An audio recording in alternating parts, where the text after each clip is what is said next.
Bonjour à tous, ici Michel Lacroix qui vous souhaite la bienvenue à l'émission au 19e. Cette semaine, de la belle visite, une collègue de travail, vice-présidente aux communications des Canadiens de Montréal. Je parle bien sûr de Chantal Maccabé. Côté équipement, c'est peut-être un élément souvent oublié, mais ô combien très important. Les chaussures, les choix sont multiples, évidemment. Et à la leçon, Éric Laporte nous transporte dans les fosses de sable. On parle de votre intuition qui peut à la fois vous aider, mais aussi vous nuire en pareille situation. Tout ça et plus encore cette semaine à l'émission au 19e.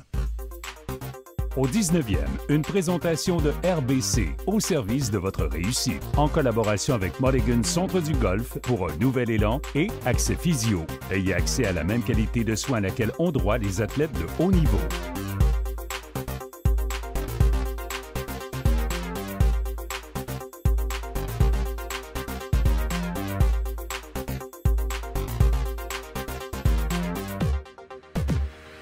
J'ai le plaisir d'être en compagnie de Chantal Maccabé qui chose de nouvelles chaussures depuis un an. On va parler golf. Est-ce que tu as la chance de jouer au golf un peu ou c'est plus limité de ce côté-là? Je suis membre ici au Club de golf Le Mirage. Alors, il y a des étés où je peux jouer davantage. Là, j'ai commencé mon travail avec le Canadien le 1er janvier. Et là, je me disais, on ne fera pas les séries, ça va être ma meilleure saison de golf. Je vais jouer à tous les jours. Tu sais, puis mon fils est entré membre cette année, mon plus vieux, ici. Alors, ça va être extraordinaire. Bien, c'est ma 4e game de golf seulement. Pourquoi? Parce qu'il y a toujours des choses à faire avec le Canadien. Et ça, je réalisais pas ça. Quand j'étais journaliste, je couvrais, si le Canadien faisait pas les séries, moi, je m'en allais en série. Je couvrais la finale de la Coupe Stanley, le repêchage, les joueurs autonomes. Mais rendu au 2 juillet, j'étais complètement en vacances jusqu'au camp d'entraînement. Alors là, j'avais le temps de faire ce que je veux, puis de jouer au golf et tout ça. Ce que je réalisais pas, c'est que chez le Canadien, ça n'arrête jamais. Il y a toujours des demandes, puis ça vient de partout. Ça vient du Canada, ça vient des États-Unis, ça vient de l'Europe. Des magazines, des talk shows, des jeux, des émissions de jeux. C'est fou!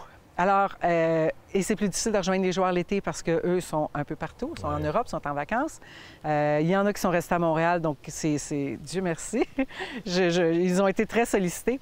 Mais j'aime ça comme une fois. Fait que j'ai pas joué beaucoup au golf pour répondre à ta question. Mais tu n'es pas la seule dans ce bateau-là, dans le sens que les gens sont occupés, on ne joue pas souvent, on est des passionnés.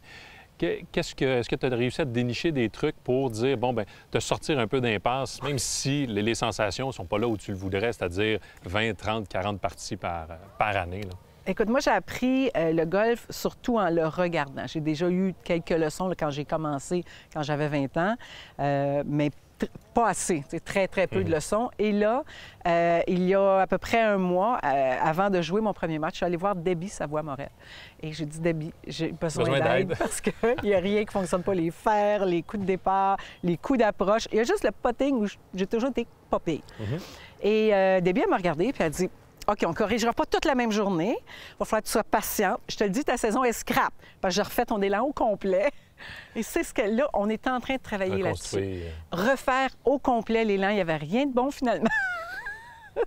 Fait que là, mais je vois déjà des différences. D'abord, je suis plus à l'aise, je frappe mieux la balle. C'est plus plaisant au final. Exact, beaucoup plus plaisant. Est-ce que je suis rendue bonne? Non, étape par étape. Fait que là, donc, j'ai peu joué, mais je suis dans le champ de pratique 3-4 fois par semaine. Je viens tôt le matin, je frappe 1 heure de balle, j'essaie de corriger et de faire ce qu'elle m'a enseigné. Et c'est une excellente prof, Debbie, vraiment, elle est extraordinaire. Fait que je travaille à être meilleure l'an prochain. On est très choyés de l'avoir sur l'équipe d'au 19e. La dernière fois que tu es passé à cette émission, saison 5, ça fait déjà 7 ans. Tu disais que c'était du temps de qualité en famille. Oui. C'est toujours le cas, même si c'est pas beaucoup de parties? C'est toujours le cas. Il n'y a rien de plus extraordinaire que ça. Quand j'ai joué avec mes 2 fils, eux sont très bons. Bien, mon plus vieux, il suit encore des leçons, puis il a 8 d'handicap. Mais lui, c'est un maniaque. L'autre, il aime un peu moins ça, mais il frappe aussi fort et il est aussi bon. 2 naturels. Mais c'est 2 naturels. Mais mon plus vieux, là, il regarde des vidéos, il regarde les tournois de golf, il connaît tous les golfeurs professionnels, leur manie. C'est vraiment un fou du golf. Un passionné. Un passionné avec un grand P. L'autre, c'est plus il aime ça gamer, tu sais, les jeux vidéo, que je connais rien là-dedans. Mais ça fait partie de cette génération. Exactement. Ouais. Mais mon plus grand bonheur, c'est de venir jouer au golf avec mes 2 fils. C'est le fun, c'est relaxant, ça n'a pas de prix, tu jases de toutes sortes d'affaires, leur vie et tout ça. C'est bien le fun. Chantal, ça a été un plaisir de t'avoir à l'émission. Bien, merci beaucoup de l'invitation. Bonne saison. Merci à toi aussi. Émilie, c'est le temps de la question piège, la dernière de la saison. Et depuis le début de l'année, on parle des règles de golf. Cette semaine, la question n'est pas vilaine, pas du tout. Question piège, je dirais plutôt situation piège et je vous présente la mise en situation. Donc, on y va de nos coups de départ. On envoie tous les deux notre balle dans l'herbe haute. Et là, on arrive au point de chute. Ni ta balle ni ma balle sont marquées et on joue avec le même modèle de balle, ce qui veut dire qu'on n'est pas capable d'identifier laquelle est ta balle, laquelle est la mienne. Quelle est la décision? A. Il n'y a pas de pénalité. Le golfeur qui a effectué son coup de départ en premier possède le premier choix. B. Les deux joueurs encourent une pénalité d'un coup et peuvent par la suite sélectionner une balle chacun. Ou C. Les deux joueurs encourent une pénalité coup et distance car les deux balles sont perdues. La réponse, après la pause. Avant la pause, on vous a présenté la situation suivante. Deux joueurs envoient leur coup de départ au même endroit dans l'herbe longue. Les deux balles sont retrouvées, mais parce que les deux joueurs jouent le même modèle de balle et qu'il n'y a aucune marque d'identification, aucun des joueurs ne peut identifier sa propre balle. Eh bien, la décision est...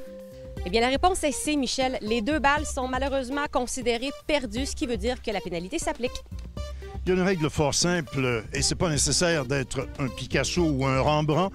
Identifiez clairement votre balle. Le moindre petit dessin distinctif, un trait, un point, sera suffisant. Et si jamais vous optez pour avoir votre nom sur la balle, assurez-vous de ne pas les perdre. Mulligan Centre du Golf présente la capsule équipement. Mulligan Centre du Golf pour un nouvel élan.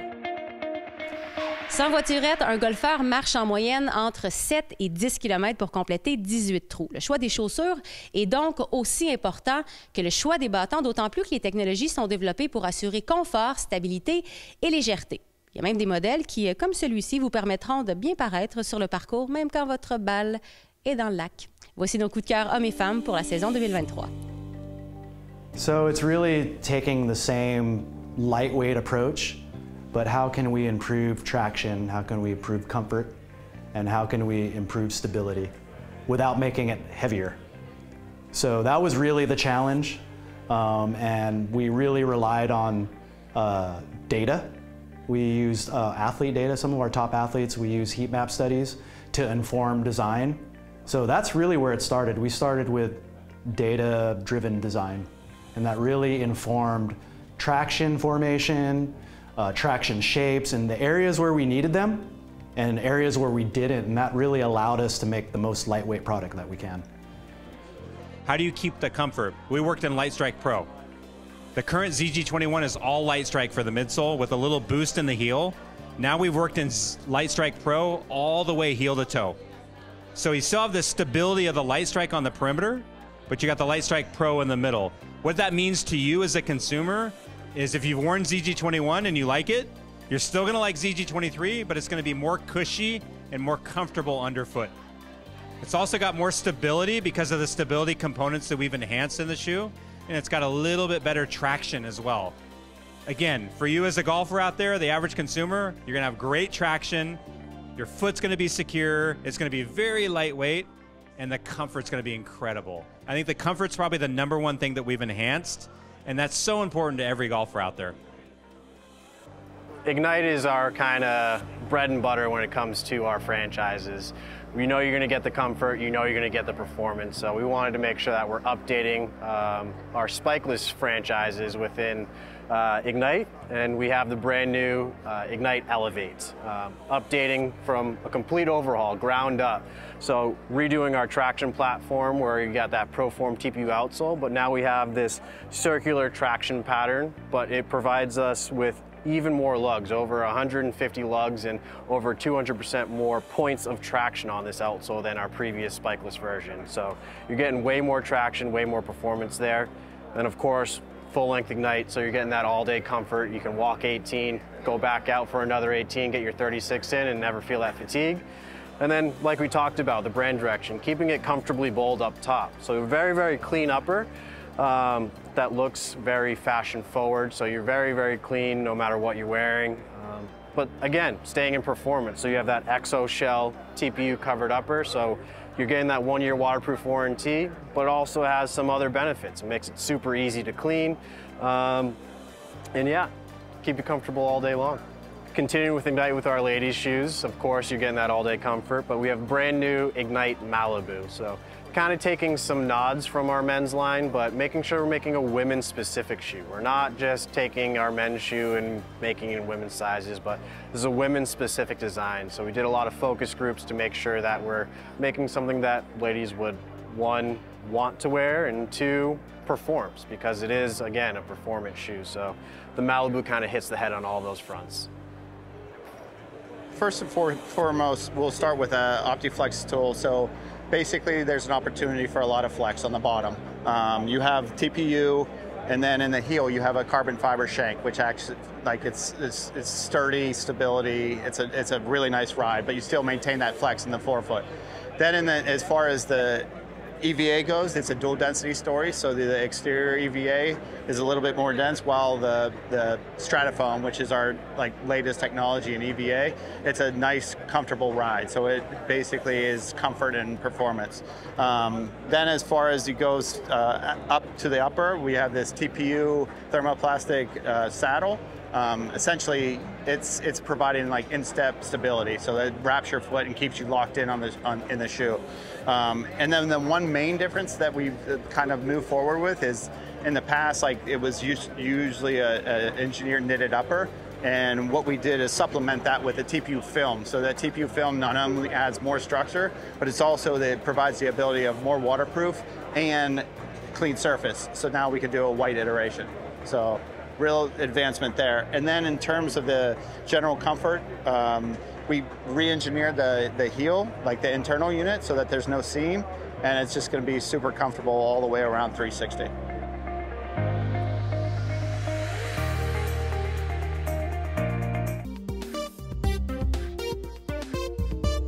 En compagnie de Stéphane Fournier, physiothérapeute et président d'Accès Physio, c'est le temps, le moment de notre conseil du physio. Merci à Ben Boudreau, encore une fois, d'être avec nous. On parle de la position des mains sur la poignée, très importante également. À dire deux choses, en fait, autant pour la performance que pour la prévention des blessures, Jean-Sébastien, la prise, la fameuse prise. Première erreur des golfeurs, souvent, d'être beaucoup trop serré sur le bâton. Plus on prend une prise serrée, plus l'énergie est transférée sur les coudes et les impacts sont importants. Alors, et la performance aussi, la distance va être améliorée. Exactement. Avec une prise moins serrée. On relâche la prise sur le bâton. Deuxième chose, la position des mains. Première erreur du golfeur amateur, d'avoir le pouce sur le dessus du bâton. Beaucoup de pertes de contrôle, plus de risques de blessure, plus de compensation qui vont blesser poignet, coude et épaule. La bonne prise, alors on a un peu plus le pouce à 2 heures si on regarde sur le cadran, un peu plus à l'intérieur. On voit sa deuxième et troisième jointure, ce qu'on appelle la fameuse prise forte pour davantage de contrôle et moins de blessures aussi. Ce conseil de golf est une présentation de TaylorMade. Cette semaine, on va parler de la fosse de sable. Pas tant du coup comment le réussir, comment le sortir, mais des situations qui, à cause de votre instinct, peuvent ruiner votre partie. Je m'explique. De temps en temps, on se retrouve dans la fosse de sable, mais le drapeau n'est pas toujours à la même distance. Quelquefois, il est plus loin, quelquefois, il est plus près de nous, et quelquefois, il est à notre distance de confort, notre distance de référence. Je m'explique et faites le test suivant. Allez dans la fosse de sable, frappez quelques balles. Frappez-les toujours avec la même vitesse, avec le même rythme et avec la même amplitude. Toujours la même explosion de sable. Regardez la distance moyenne que votre balle va parcourir.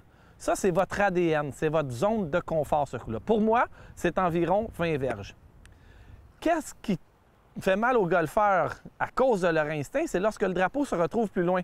Le golfeur essaie de frapper plus fort, frapper plus vite ou frapper moins de sable. C'est signe d'une catastrophe assurée. Il va frapper la balle mince et la balle va se retrouver de l'autre côté du verre. Ce que je vous conseille de faire, l'exercice, allez dans la fosse de sable, encore une fois, et changez votre wedge. Au lieu d'utiliser un sand wedge, allez-y avec un wedge qui a le moins d'ouverture à la cuillère, à la face de bâton. Peut-être un gap wedge ou un pitching wedge. Allez-y toujours avec votre même élan de confort, c'est-à-dire même vitesse, même rythme, même amplitude, même quantité de sable. Regardez bien la distance que la balle va parcourir, la distance moyenne. Même principe lorsque le drapeau est près de moi. Les golfeurs, ce qu'ils vont faire, c'est qu'ils vont ralentir leur élan. Ils vont arrêter leur élan en balle. Souvent, la balle va même rester dans le sable. Ce que je vous recommande, encore une fois, faites les tests avec un wedge dont l'ouverture est plus ouverte, c'est-à-dire un lob wedge, même vitesse, même amplitude, même rythme, même quantité de sable. Et regardez la distance moyenne que la balle va parcourir. En ce qui me concerne, avec un lob wedge, je vais faire aux alentours d'une douzaine de verges. C'est mon coup de référence. Bref, au lieu d'essayer de changer d'élan, changer de vitesse, frapper moins de sable, allez-y donc avec différents outils pour varier la distance que votre balle va parcourir. La deuxième situation qu'on va voir, c'est lorsque la balle est enfouie dans la fosse de sable. Chez nous, on appelle ça une balle coco. Instinctivement, les gens vont ouvrir leur face de bâton pour essayer de sortir cette balle-là. Ce qui se produit, c'est qu'on donne beaucoup trop de bounce à notre wedge, donc notre cuillère va rebondir au sol au lieu de bien creuser et passer sous la balle. Ce qu'il faut faire, c'est fermer notre cuillère pour que le côté tranchant de notre wedge puisse pénétrer dans le sable, passer sous la balle et lors de l'explosion, la balle va sortir. N'oubliez pas que lorsque la balle va bien sortir de la fosse de sable, elle aura tendance à rouler beaucoup rendue sur le verre. La troisième situation qu'on va voir, c'est lorsque la balle se retrouve dans des coups en pente, autant ascendante que descendante. Instinctivement, les gens vont placer leurs yeux et leurs épaules avec l'horizon terrestre. Ce qui va se produire sur un coup en pente ascendante, c'est que la tête de bâton va arriver sur un angle beaucoup trop abrupt. Ils vont creuser fort dans le sable et la balle risque de ne pas sortir. Deuxième situation, c'est lors d'un coup en pente descendante. Encore une fois, d'instinct, le golfeur va placer ses yeux et ses épaules au niveau terrestre, à l'horizon terrestre. Rappelez-vous ce que j'ai dit. Lorsqu'on a une pente, il faut que nos épaules et nos yeux respectent la pente. Donc, en pente descendante, il faut que ta cuillère puisse glisser sous la balle. Il faut que tu fasses ton élan dans le sens de la pente. Et c'est l'angle de ta cuillère qui va projeter la balle hors de la trappe. Encore une fois, cette balle-là aura tendance à beaucoup rouler rendue sur le verre. En terminant, on vient de voir 3 situations où votre instinct peut nuire à votre partie de golf. Et sachez qu'il y en a une multitude d'autres durant une partie de golf. Si vous n'êtes pas trop sûr, je vous recommande d'appeler un professionnel membre de la PGA du Québec qui pourra vous aider à éclaircir cette situation-là. Sur ce, amusez-vous bien et bon golf!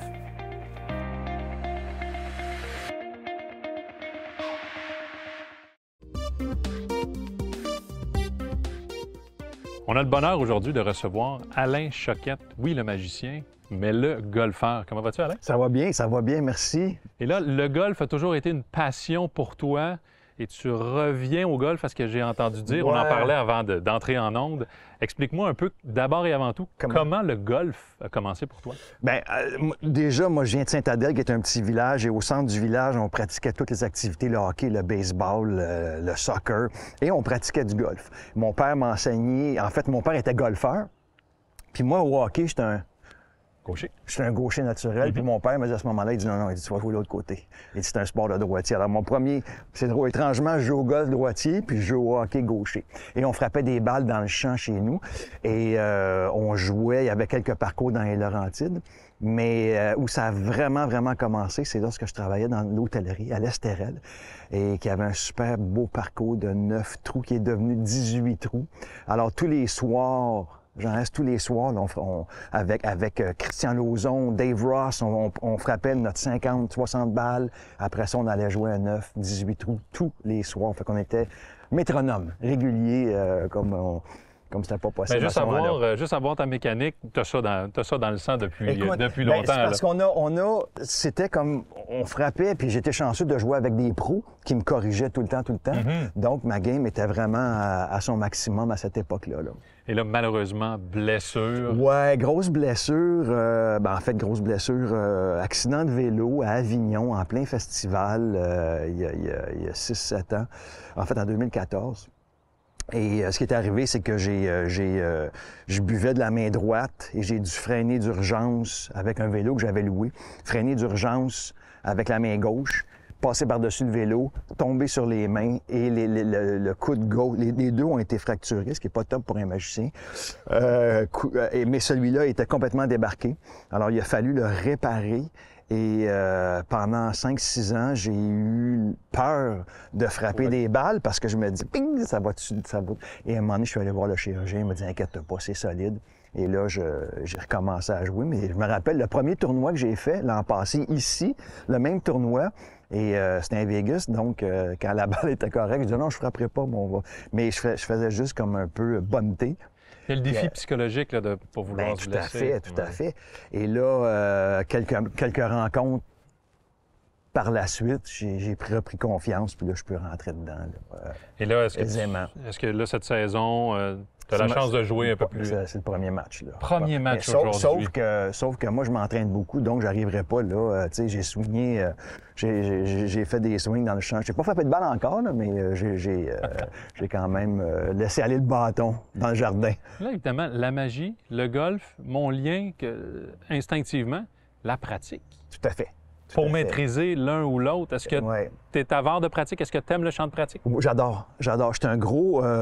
moi, ce que mon metteur en scène aimait et que les metteurs en scène aiment de moi, c'est quand on prépare un show, je répète jusqu'à temps que ce soit parfait. Et l'élan de golf, c'est la même chose. Et même au tennis, j'ai eu un classement au Canadien au tennis. Et c'était la même chose. On répétait les mouvements, puis les balles arrivaient au même endroit, puis c'était une après l'autre. La magie, c'est la même chose. Effectivement, il y a un parallèle entre les deux. Comme vous pouvez le constater, on a un passionné avec nous. C'est un plaisir, Alain. Et qu'est-ce qu'on peut te souhaiter pour les prochaines années au niveau du golf? Juste continuer à avoir... pour mon golf, d'avoir les bras en santé, puis le reste, garder notre cœur d'enfant lorsqu'on joue ce magnifique sport qu'est le golf. Puis on a des super parcours au Québec. Faut en profiter. Effectivement. Merci de l'invitation. Merci, Alain. Salut. C'est là-dessus que se termine la 12e saison de l'émission Au 19e. Ce ne sont certes pas les sujets d'intérêt qui ont manqué au cours de l'année. Et Émilie, on a eu droit à une nouveauté très intéressante. Oui, c'est ça le défi parce qu'à chaque saison, on veut vous proposer de belles nouveautés et je suis convaincue que l'ajout des capsules historiques avec Alain Chaput, ça a été hyper intéressant. Et nos questions pièges, j'ose espérer qu'avec toutes nos règles et étiquettes qu'on vous a présentées, vous avez diminué un peu votre temps de jeu. Évidemment. Jean-Sébastien, on parle maintenant de partenaires importants dans la réalisation de l'émission. Des partenaires actifs, donc Cobra, Puma et aussi Adidas et TaylorMade qui nous permettent de visiter certaines installations, mais aussi avoir accès à des entrevues avec des joueurs de très haut niveau. Alors ça, c'est toujours intéressant pour vous à la maison. Au niveau des conseils en physio et aussi avec nos professionnels de golf, bref, on a l'impression qu'après 12 saisons, on a peut-être amélioré votre temps de jeu et votre qualité de jeu. On vous donne rendez-vous l'an prochain pour une autre série de l'émission Au 19e, là où on entend évidemment les meilleures histoires de golf. Au revoir tout le monde. Au 19e vous a été présenté par RBC, au service de votre réussite. En collaboration avec Mulligan Centre du Golf pour un nouvel élan et Accès Physio. Ayez accès à la même qualité de soins à laquelle ont droit les athlètes de haut niveau.